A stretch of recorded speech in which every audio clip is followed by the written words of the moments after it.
Hello বন্ধুরা, আমি জয়রাম। আজকে আমি তোমাদেরকে জানাবো, আমাকে অনেক দিন ধরে তোমরা জিজ্ঞেস করছিলে social media, Facebook, YouTube, Instagram, Twitter এরকম জায়গাতে কন্টেন্ট বানিয়ে কি ইনকাম করা যায় বা খ্যাতি অর্জন করা যায়। সেই ব্যাপারে অনেকের কাছেই কোনো নির্দিষ্ট নলেজ বা নির্দিষ্ট তথ্য নেই। এই ব্যাপারে আজকে আমি তোমাদেরকে জানাবো এবং একটি পরিষ্কার পরিচ্ছন্ন একটা তথ্য তোমাদেরকে দেওয়ার চেষ্টা করব। এই তথ্যের মধ্যে আমার নিজস্ব ব্যক্তিগত অভিজ্ঞতা এবং পারিপার্শ্বিক অনেক ঘটনার সাথে আমি সম্মুখীন হয়েছি। সেই থেকেই আমি তোমাদেরকে জানাবো যে সত্যিকারের এখান থেকে কতটা সুযোগ আছে সেই ব্যাপারে। এখানে যে কটা তথ্য দেওয়া হবে এর মধ্যে কোনো নকল কিছু নেই। যেটা সত্যি সম্ভব, যেটা ভবিষ্যতেও হবে এবং আগেও ছিল, আমি তোমাদেরকে জানাবো। এই তথ্যগুলো অবশ্যই যুক্তিসঙ্গত হবে এবং বর্তমান যে বিভিন্ন ব্যক্তি ইউটিউব, ইনস্টাগ্রাম বা ফেসবুকে বিখ্যাত হয়েছেন এবং তারা ভালো রকম অর্থ উপার্জন করছেন, তাদের ব্যক্তিগত অভিজ্ঞতার ভিত্তিতে এই ভিডিও বানানো হচ্ছে। তাই তোমরা যদি এই ব্যাপারে একটা পরিষ্কার এবং স্বচ্ছ ধারণা পেতে চাও, তাহলে প্রথম থেকে শেষ পর্যন্ত আমার এই ভিডিওটি দেখবে, তোমাদের অবশ্যই উপকার হবে। সবার প্রথমে যুক্তি দিয়ে ব্যাপারটা বোঝার চেষ্টা করো। সোশ্যাল মিডিয়ার প্রধান সম্পত্তি বা অ্যাসেট কি? কন্টেন্ট ছাড়া সোশ্যাল মিডিয়ার কোনো ভ্যালু নেই। আছে কি? তোমাদের কী মনে হয়? কোনো ভ্যালু নেই। কন্টেন্ট থাকবে না, সোশ্যাল মিডিয়াও থাকবে না। মুকেশ আম্বানি হয়তো কোনো একটা সময় বলেছিলেন যে ডেটা হচ্ছে কিং। আমি তার কথা ধরেই বলছি, যদি ডেটা কিং হয়ে থাকে তবে কন্টেন্ট সুপার কিং। কন্টেন্ট ছাড়া ডেটারও কোনো ব্যবহার থাকবে না। এই যুক্তিতেই আমি তোমাদেরকে জিজ্ঞেস করতে চাই, 1970 সাল, 60 সাল, 80 সাল এই সময় কি কোনো সিনেমা হয়নি? 2020, 2024, 2010 এই সময় কি সিনেমা হয়নি? সিনেমা 1960 সালেও হয়েছে, 2020 সালেও হয়েছে, 2024 সালেও হয়েছে, 2030-এও হবে, 50-এও হবে, 21 সালেও হবে। সিনেমা থেমে থাকবে না। সিনেমার গঠন, সিনেমার যারা কলাকৌশলী এরা পরিবর্তন হয়ে যাবে, সিনেমাতে ব্যবহৃত টেকনোলজি পরিবর্তন হয়ে যাবে, কিন্তু সিনেমার কনসেপ্ট চেঞ্জ হবে না। 1980 সাল, 70 সালে বিনোদ খান্না, অমিতাভ বচ্চন, রাজেশ খান্না এরা যেমন অভিনয় করেছে, বর্তমান সময়ে শাহরুখ খান, সালমান খান, রণবীর কাপুর এরা অভিনয় করছে। সিনেমা কিন্তু বন্ধ হয়ে যায়নি, সিনেমার রূপ চেঞ্জ হয়ে গেছে।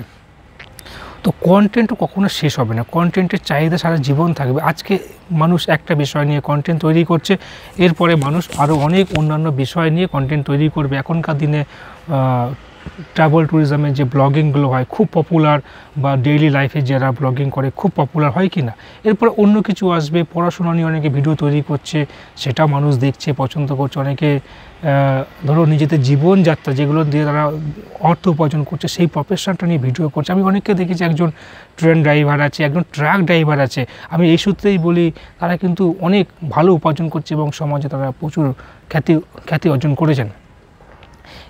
এই বিষয়ে আমি তোমাদেরকে একটা বিষয় জানিয়ে রাখি। কিছুদিন আগে আমার সৌভাগ্য হয়েছিল শিলিগুড়িতে একজনের সাথে দেখা করার। আমি ব্যক্তিগত কারণে তার নাম প্রকাশ করছি না।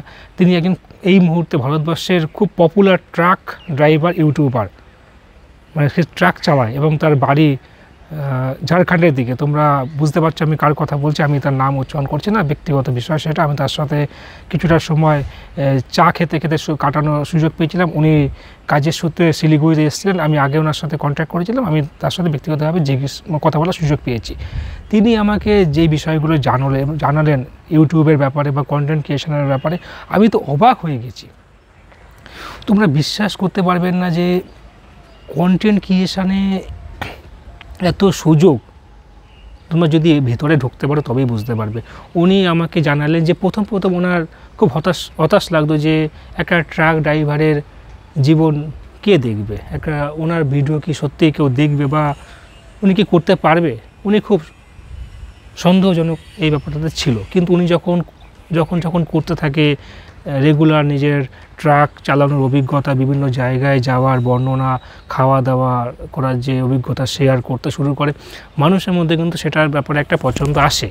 মানুষ তার কন্টেন্টগুলোকে কিন্তু এনজয় করতে শুরু করে। তারপরে সে একটু উৎসাহ পায়।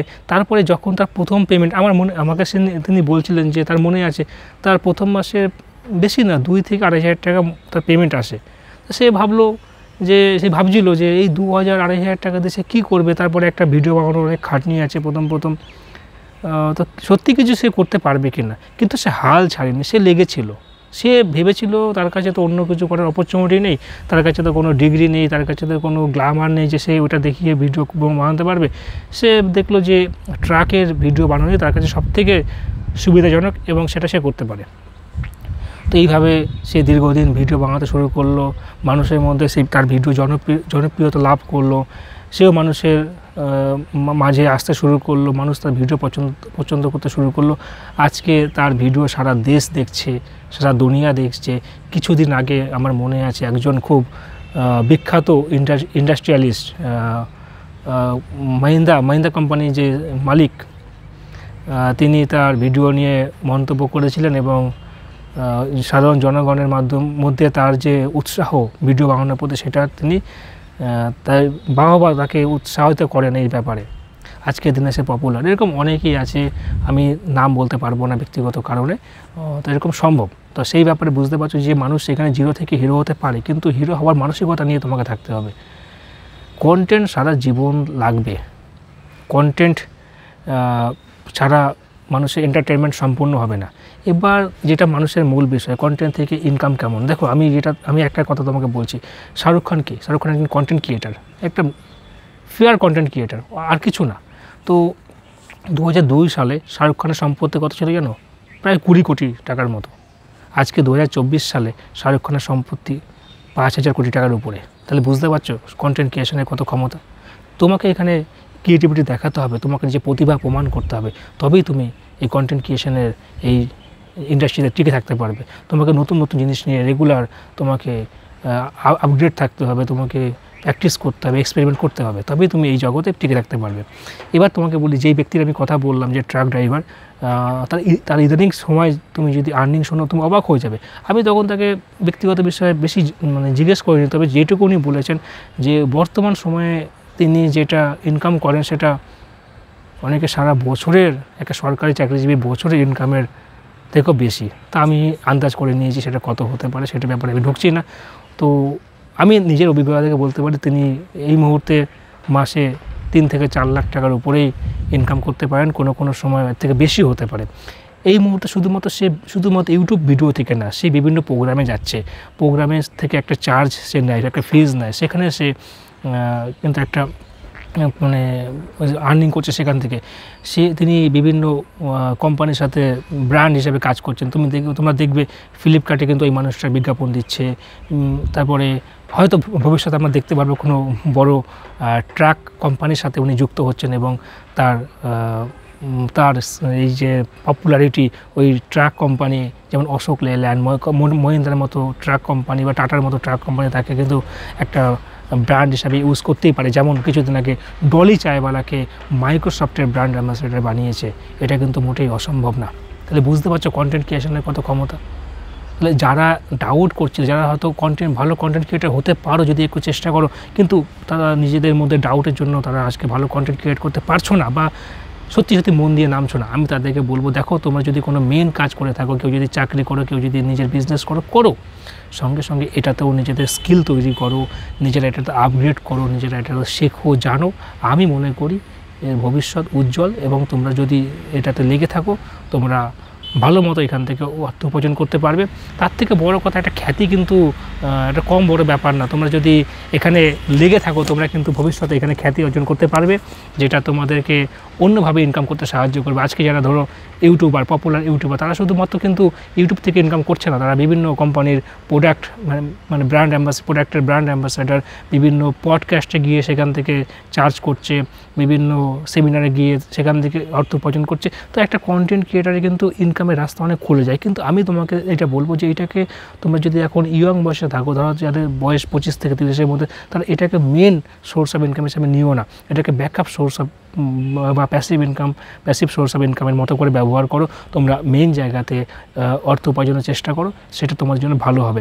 একটা সার্টেন টাইম তোমাদের লাগবে এডিটিং স্কিল শেখার জন্য, বা স্ক্রিপ্ট রাইটিং বা ক্যামেরার সামনে নিজেকে খুলে ধরার জন্য সেটাও একটা সময় লাগবে। সেই ব্যাপারে তোমরা কাজ করতে থাকো। এটাকে মেন সোর্স হিসেবে তোমরা দেখলে হয়তো সমস্যায় পড়তে পারো শর্ট টার্মে, কিন্তু লং টার্মে যদি চিন্তা করো এটার ভবিষ্যৎ উজ্জ্বল। কন্টেন্ট ক্রিয়েশন 50 বছর আগেও ছিল, এখনও আছে, ভবিষ্যতেও থাকবে। আমার উদ্দেশ্য তোমাদেরকে এটাই বোঝানোর বা অনুপ্রাণিত করা, যারা এখনও সন্দেহের বসে আছো যে আমি কন্টেন্ট ক্রিয়েটার হব কি হব না, আমি তাদের উদ্দেশ্যে বলবো কোনো সন্দেহ করো না। তোমরা যেখানে হয়, কেউ ইউটিউবে, কেউ ইনস্টাগ্রামে, কেউ টুইটার, কেউ লিঙ্কডইন, কেউ ফেসবুক, যে যেখানে কন্টেন্ট ক্রিয়েট করছো করো। তবে কন্টেন্ট ক্রিয়েশনের মধ্যে অবশ্যই শালীনতা বা যেসব সমাজের আমাদের নিয়মকানুনগুলো আছে অবশ্যই সেই ব্যাপারে খেয়াল রাখবে। তোমার কন্টেন্ট যেন অন্যকে আঘাত না করে, কোনো ধর্মীয় ব্যাপারে উস্কানিমূলক কন্টেন্ট ক্রিয়েট করবে না, বা কোনো ব্যক্তিগত ব্যাপারে আঘাত করার জন্য কাউকে এইসব কন্টেন্ট ক্রিয়েট না করাই ভালো। তোমরা গঠনমূলক এবং যেগুলো মানুষের জীবনে উপকার করতে পারে সেরকম কন্টেন্ট ক্রিয়েট করো। তোমাদের ভালো হবে, অন্য মানুষের ভালো হবে। এরপরে তোমাদের যদি কোনো ডাউট থাকে আমার কমেন্ট সেকশানে এসে অবশ্যই কমেন্ট করতে পারো। আমি চেষ্টা করব তোমাদের প্রত্যেকের কমেন্টের উত্তর দেওয়ার জন্য, এবং এরকম আরও অনেক গঠনমূলক এবং ইতিবাচক যেগুলো মানুষের জীবন হেল্প করতে পারে, এরকম অনেক ব্যাপারে ভিডিও নিয়ে আমি ভবিষ্যতে আসবো। তোমাদের যদি এই ভিডিও ভালো লেগে থাকে, তোমাদের যদি এই ভিডিও উপকারে আসে, তাহলে এই ভিডিওকে তোমরা লাইক করবে, বন্ধুদের মধ্যে শেয়ার করবে, আমার চ্যানেলকে সাবস্ক্রাইব করবে। এরকম ভিডিও আগামী দিনে পাওয়ার জন্য বেল নোটিফিকেশন অবশ্যই অন করে রাখবে। তবে আজকে এই পর্যন্তই, ভবিষ্যতে তোমাদের সাথে আবার দেখা হবে। জয় হিন্দ।